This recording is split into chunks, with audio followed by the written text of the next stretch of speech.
Okay, so this lecture will essentially be about the Maya collapse, which some of you might have heard about, which was reportedly a time when Maya civilization collapsed.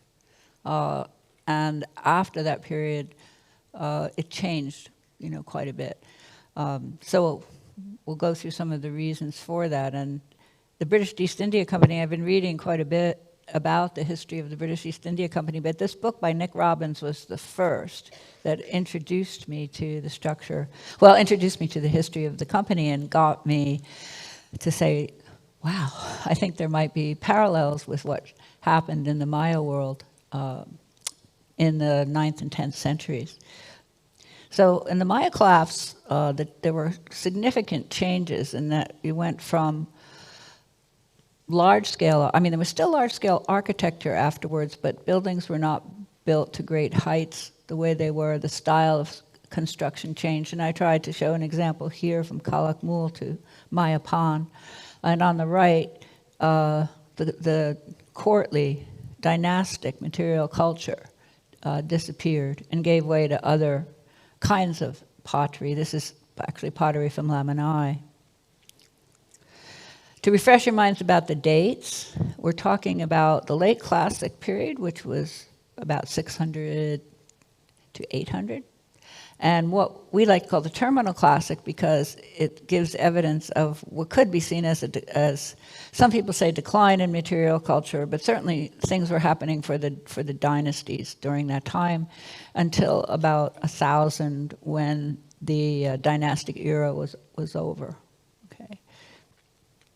And by dynasties, I mean it's the same as the English kings and queens. They're dynasties. They belong to particular families. I think it's the House of Windsor, if I'm not right, for the king at this point. So the Maya had this kind of the same structure with various houses of people who had rights to rulership. So the most evidence we have about collapse is really from the southern lowlands, as you see there. The northern lowlands had a slightly different trajectory.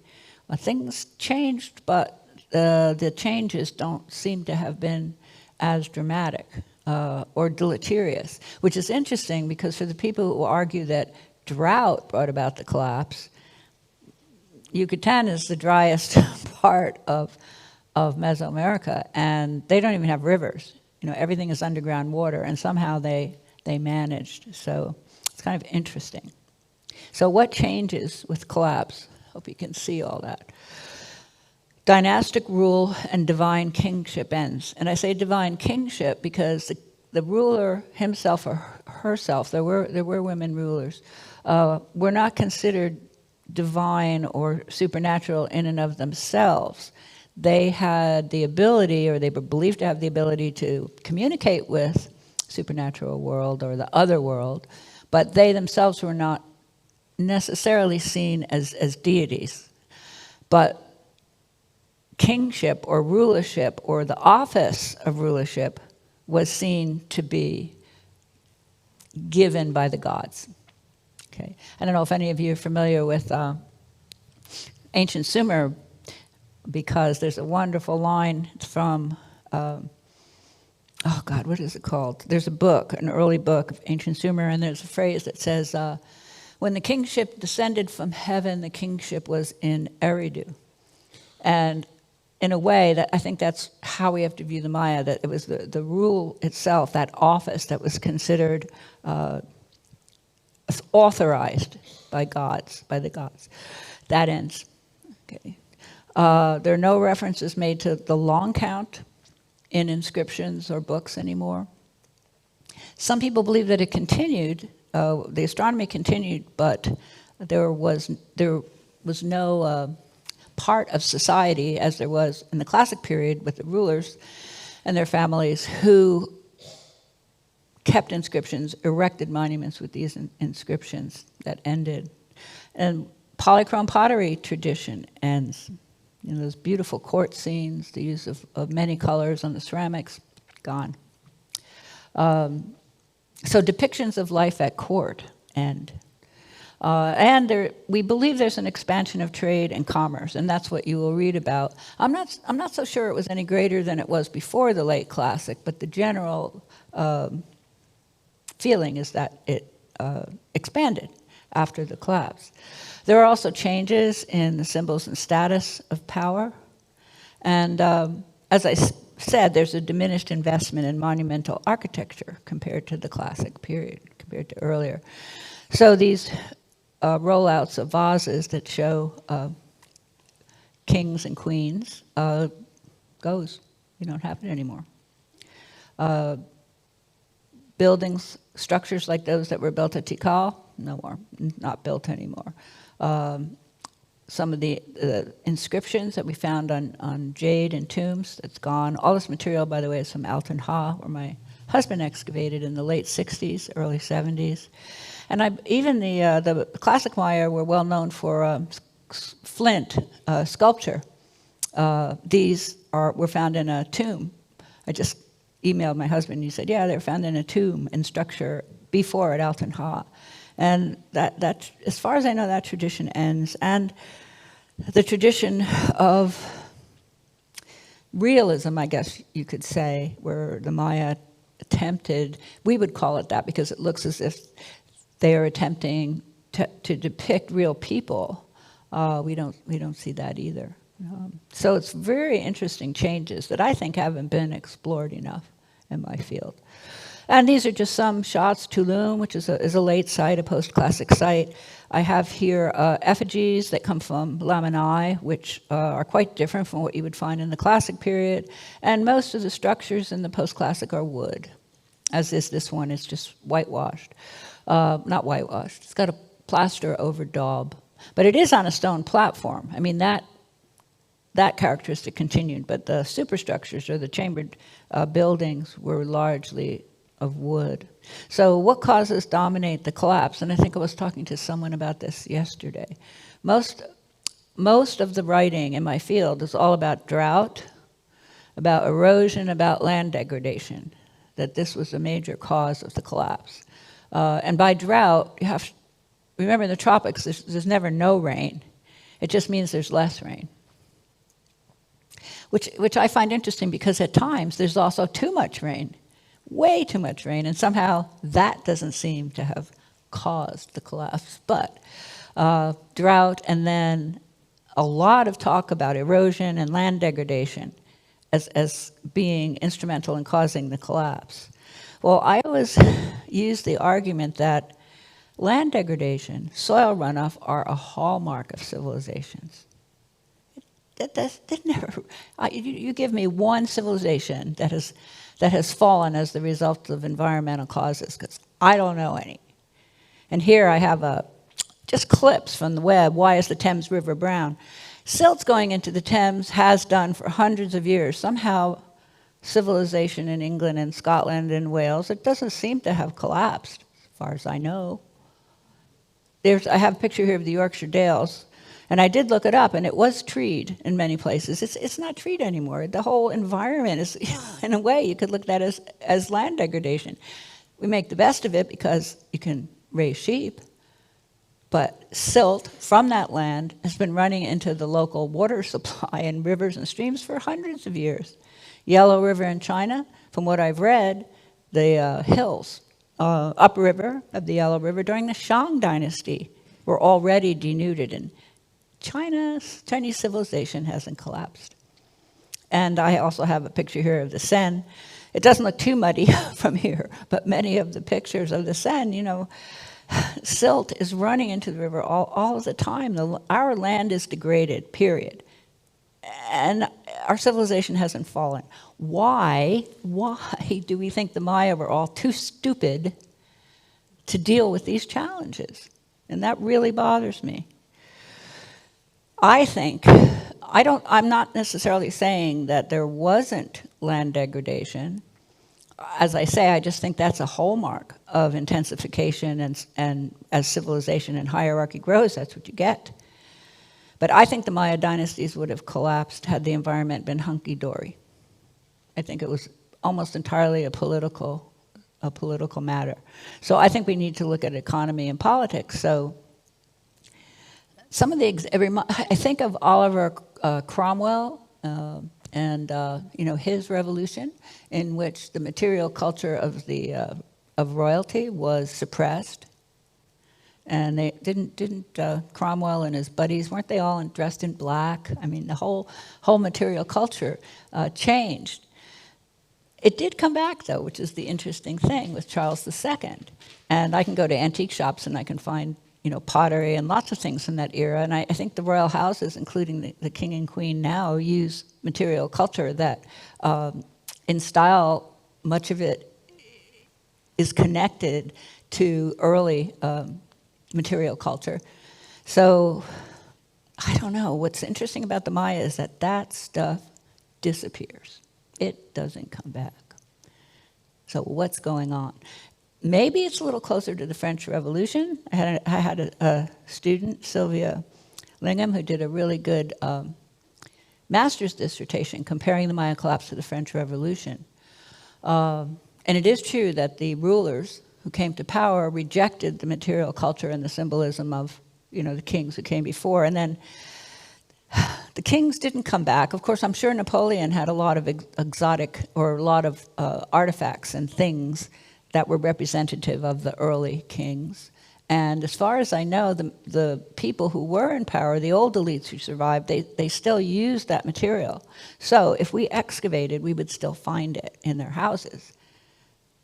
But in the Maya area, we don't find that is a change. And I think part of what confuses me is that somebody's got to look at this.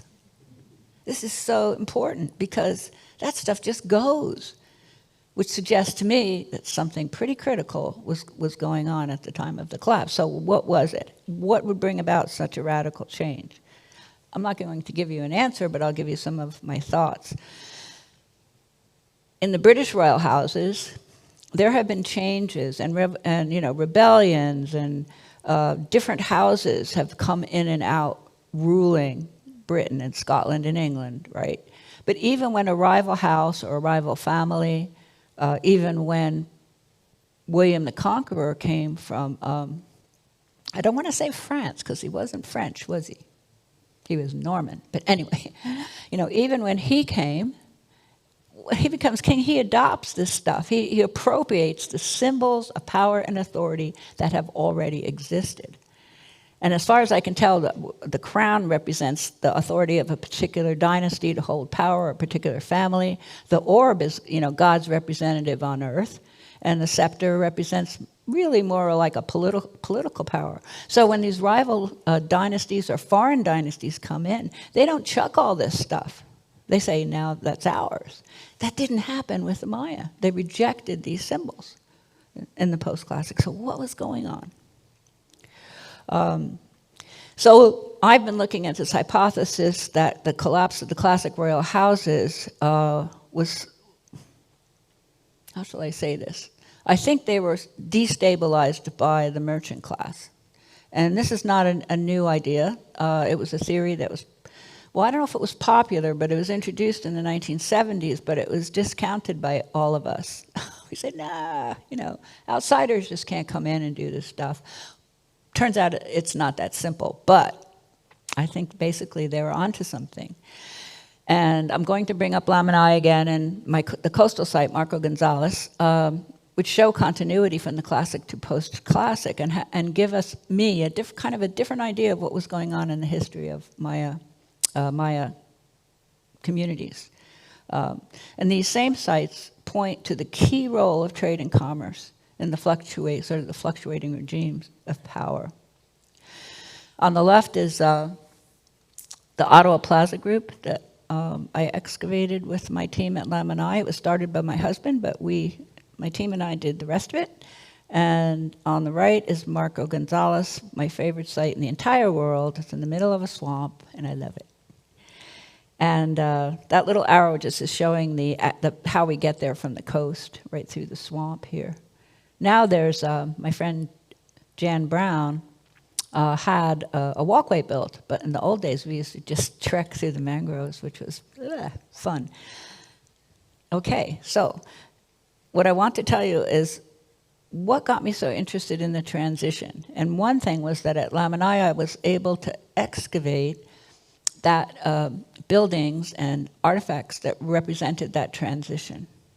Now, my husband did as well, but I was able to add to that a construction sequence, which, as far as I know, was not elucidated in the same way. So if you look at this group, here's the plaza, the classic period, there's earlier buildings as well, this masonry architecture, but the terminal classic and the post-classic are represented by this thin collapse on the top. And you would, if you're digging classic buildings, which are huge, and then they're usually raised by the Maya and they put more buildings on top, and you're tons of architecture, the idea that several hundred years could be squished into, you know, the tops of these structures it doesn't occur right away. It's very much, I think, like the British post-Roman period, which is often called the Dark Ages, and it's the architecture change. There's a lot of wood architecture. You have to change the way you excavate if you're looking at that sort of that kind of archaeology. So that was my first experience, I guess, thinking more about this transition. And I just wanted to show you the plaza was just filled with boulders, and the buildings were filled, and this is probably around 800, maybe a little before that. And these, it's hard to explain here, but these rocks were part of, they filled in a big pathway, but they also formed a stone platform, because they used to still build these stone platforms. But you see where the arrow is, this little area on top, that represents several hundred years. And I know that now because we took the time, despite some protest from some of the archaeologists who said, we've got to get down to the masonry architecture and reconstruct it for the tourists. We spent the time to excavate slowly part of that, and we got a house. We got a building. I'm not sure it was a house, it might have been a civic structure. But here's the plaster floors, here's the stones that were a kind of border, and the wooden posts of the house would have been placed along here. And above that, which I didn't recognize at first, but was able to sort out later, was post-classic houses. And they were low platforms at this stage, low stone platforms. The terminal classic house, which you see here, that had maybe 2 terraces, but by the post-classic, they were just building these low platforms and wooden houses. And we got burials from the later period that were dug through, and we were able to recover from these excavations. So, you know, wood structures, and eventually we found remains of wood structures around almost the whole plaza. One structure has to be excavated, and another one did continue some masonry. So it was really interesting. So, and we even have historic occupation from here. But anyway, it showed me that if I was going to look at that transition, I had to completely change my point of view and excavate differently from if you were revealing these substantial masonry structures. And likewise, at Marco Gonzalez, we go through to the post-classic. It changes through time. It's a little complicated. Later on in the post-classic, only a few people lived there in residences. They seem to have moved north to what's now San Pedro. If any of you have ever had a holiday in Belize, it's a beautiful little community where at Marco Gonzalez, they had access to the sea on the leeward and the windward sides.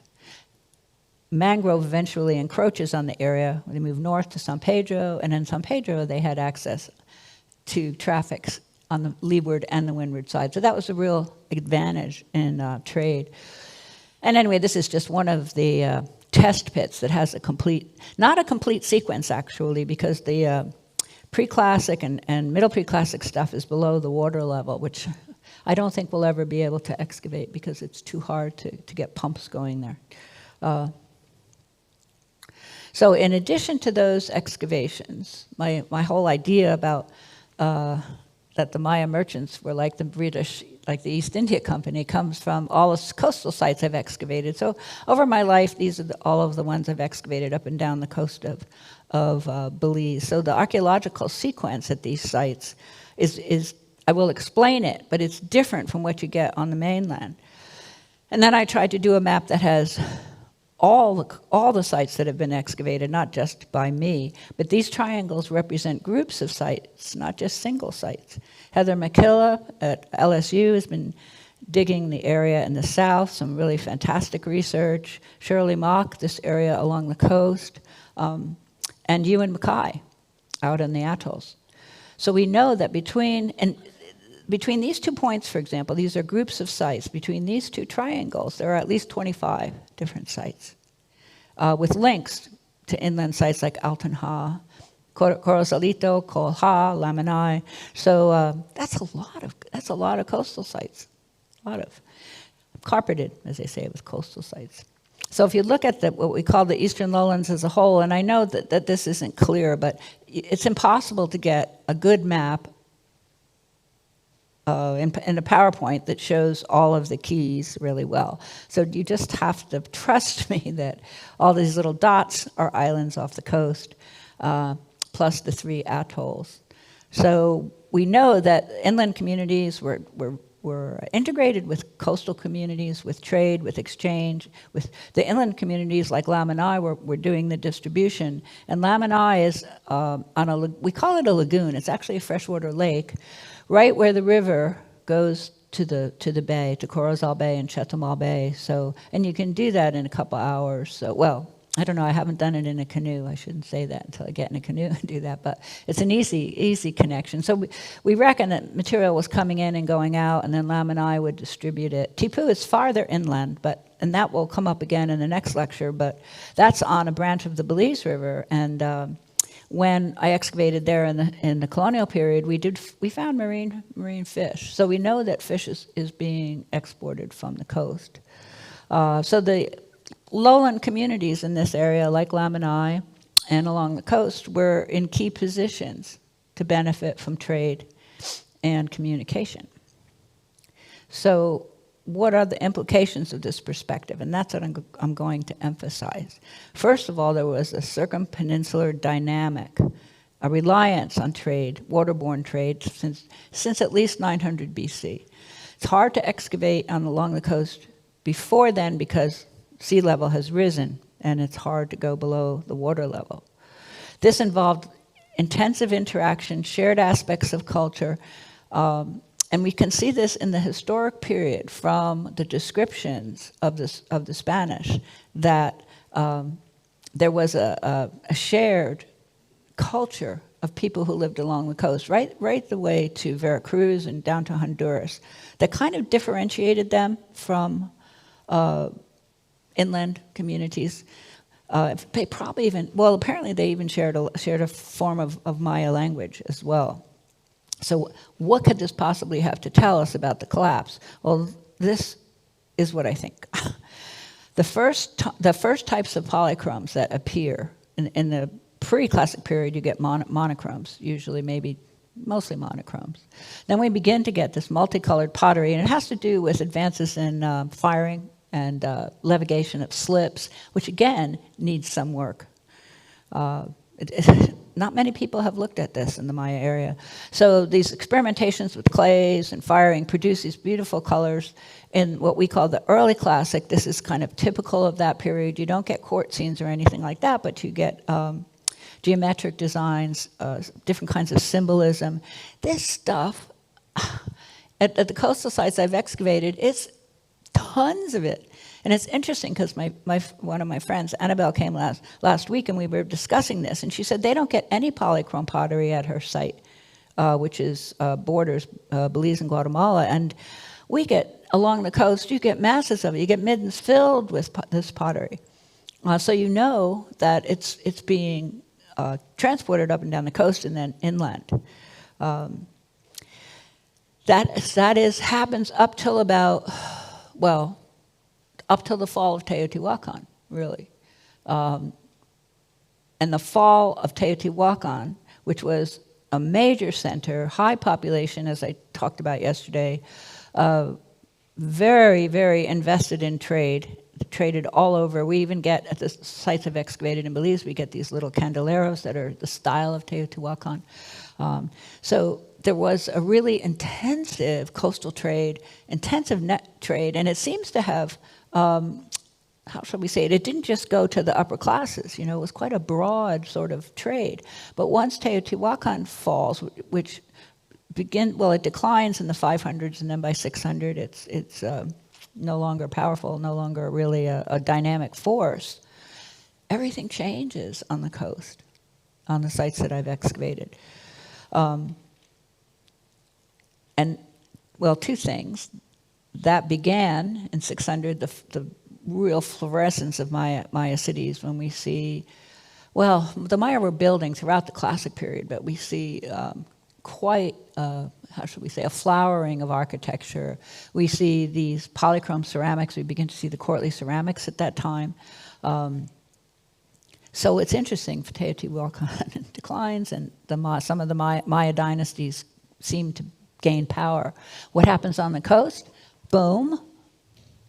Marco Gonzalez, the other sites I've excavated, polychrome pottery is no longer traded. The whole ceramic inventory is depauperate. They start making salt, processing salt, tons of salt, almost industrial level salt processing, which we have to do more work, but it looks like they're exporting all that stuff inland. So between about 600 and 750, 800 at the latest, but it's probably gone by then, the coastal communities are investing in salt, and we don't get the ceramics that were traded at all, except for the occasional sherd like this of an elaborate polychrome vase. I just pulled this out this season when we were excavating, and we got down to the salt deposits, which I love looking at that stuff, trying to figure it out, because it's so interesting. And typically, you'll go through some of the debris from the processing, and you find these sherds of very elaborate late classic polychrome pottery. So if they were trading anything at all, they must have been transporting some of the ceramics, and then when they broke, of course, we get the remains. But it's really interesting. Then the salt production ends, I think a little before 800, because we're still getting some polychrome pottery in the burials, and the towns are built over the remains of the salt production, at least at Marco Gonzalez, where I'm working. And this happened in Stan Creek as well, where I was excavating. For a little while, we see polychrome pottery. Here's an example in one of the burials, but then it gives way to other kinds of pottery, which you can see here is monochrome. It's very different from the polychrome of the classic period. We call them fine paste and other monochrome wares, no elaborate painted decoration.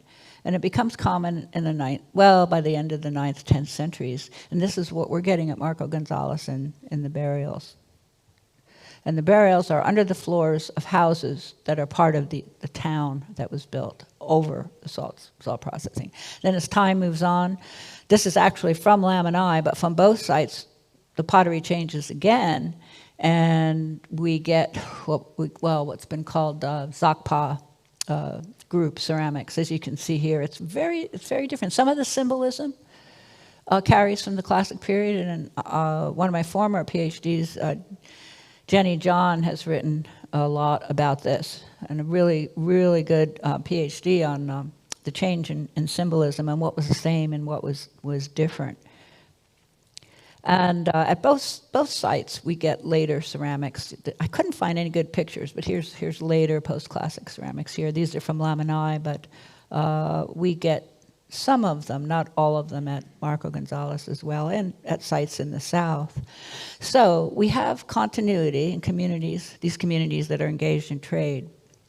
But for the coastal communities, the late classic is the down period, right? They're not taking part in circumpeninsular trade. They're all making salt. Now, is that good or bad? I don't know. I don't know. We haven't sorted that out yet, but that is the period of fluorescence on the mainland seems to be a down period on the coast. So this is what got me thinking about the relationships between merchants and traders, and that they may have facilitated collapse. And then there's other evidence, and now I'm not an epigrapher, so I got this from some of my colleagues who are working on the epigraphy, like Stan Gunter. But in the late 8th and 9th century on the mainland, it's very scientific, weird things start to happen in the inscriptions. For one thing, you begin to get these, what are cartouches with Maya symbolism, but the cartouche, the square cartouche is not Maya. It's either Central Mexican, it's non-Maya. And some of the stelae, the individuals are not royal. They don't belong to the dynasties. They have other positions, administrative positions, but they're not royals. And see here I have some other symbols that are in cartouches, which we think comes from Mexico, Central Mexico, and possibly Veracruz also. And then two people appear, one of whom has trappings that reflect commerce, reflect merchants. Other times, the stelae are very different from the classic period, as you can see here. This fellow has an interesting sort of mask, which I've seen on the legs of ceramics that we get at Lamini in the post-classic. So the early archaeologists who thought that, they called it invasion, had something to do with the collapse. I think that they were onto something. And then there are other non-royal rulers who appear in the 9th century, and I just wrote a little bit about them here, but this might have more interest, I suppose, for Mayanists. But those are the names of some of the non-royal rulers. Their names are written phonetically, not logograms. And in a way, isn't that what happened in the decipherment of Egyptian hieroglyphs, where, was it in Demotic or in Greek? There were foreign rulers, and the only way that they could write their names was phonetically. And the same thing happened sort of in the Maya area. There were no logograms for these people. Patterns of ceramics indicate connections among groups who were not previously among ruling communities. Some are Maya, but not from royal families, not from the central lowlands. They may be from the western lowlands. But eventually, even with this effort, which we do get at Lamini, we do get a terminal classic phase. Eventually, on the mainland, many of the cities do decline. Lamini doesn't, but many of them do. And this is just an example of some of the pottery from the mainland in the terminal classic. I don't know if you can see that this scene is very much like the court scenes, where you have rulers and you have people bringing tribute, but it's not polychrome. Okay? It's molded, carved decoration, and so it's kind of almost like a last gasp of rulership that eventually goes. So I know this is going to seem like a weird connection, and I think most of my colleagues think it's a weird connection, but I think I'm on the right track with this. When I've been reading about the British East India Company, they did two things.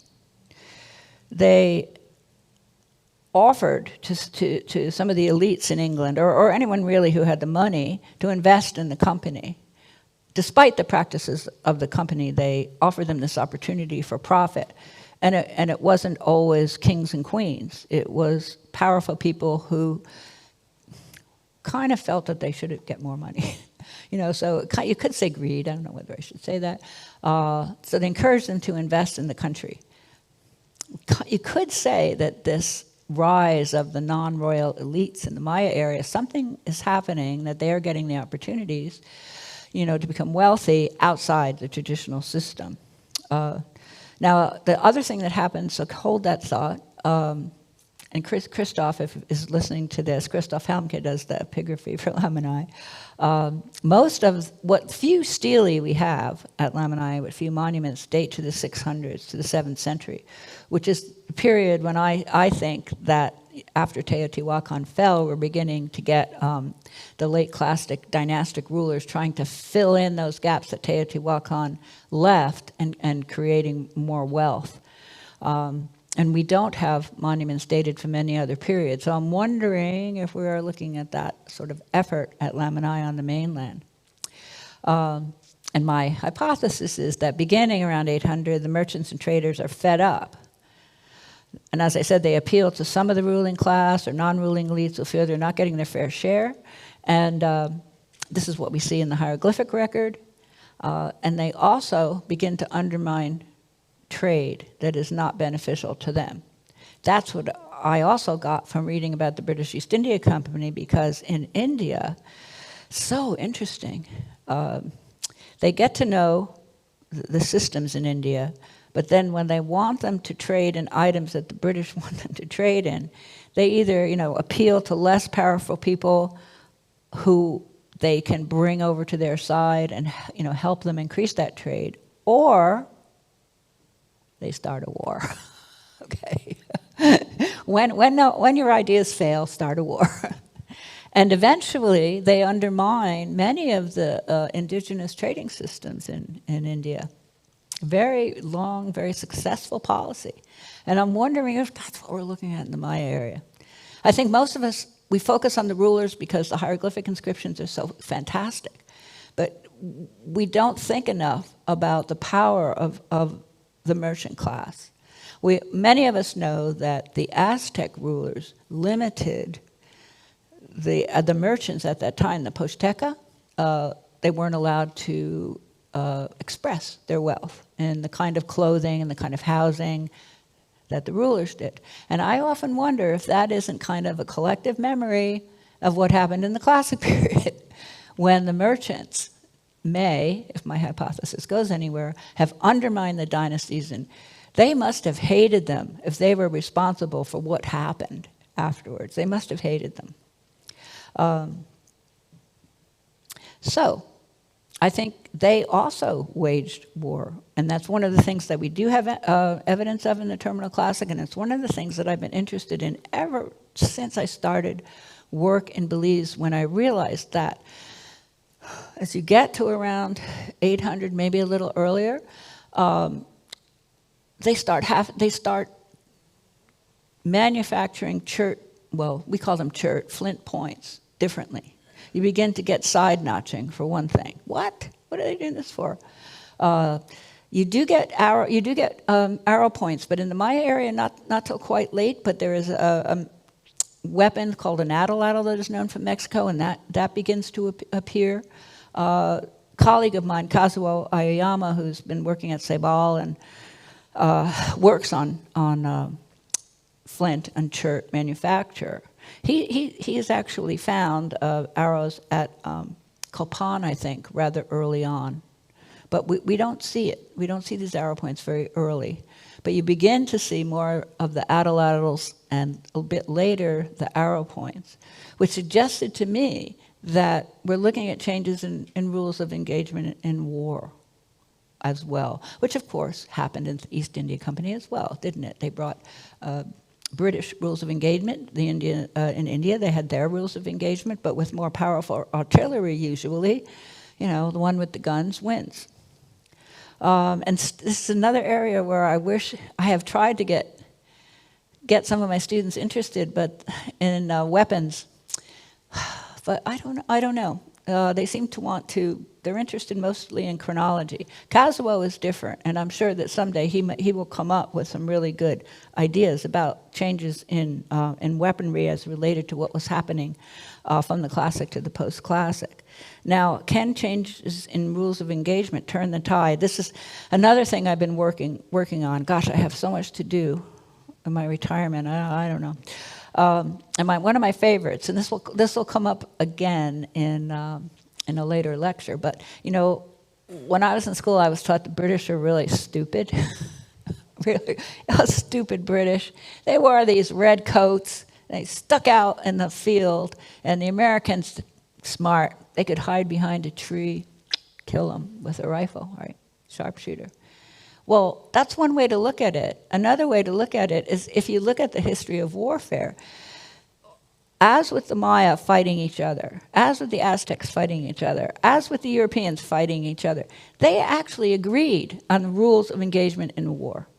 So the redcoats were something that Europeans had agreed on, and that's what you do. It's a gentlemanly thing. You go out in the battlefield and you fight in a particular way, right? The Americans, now I think, what? I won't say it. What horrible people. Can you imagine hiding behind a tree and picking people off on the battlefield? I think it's terrible. It's like the sharpshooters that are, they don't call them the snipers now in the British Army. And I hear that it takes a lot of training to get someone to do that. Because actually it stinks. Morally it stinks. But it was part of what changed, who became victorious. It's scary, isn't it? I think it is. But there'll be more of that later. I've got some interesting stories. So there's the collapse solved by me.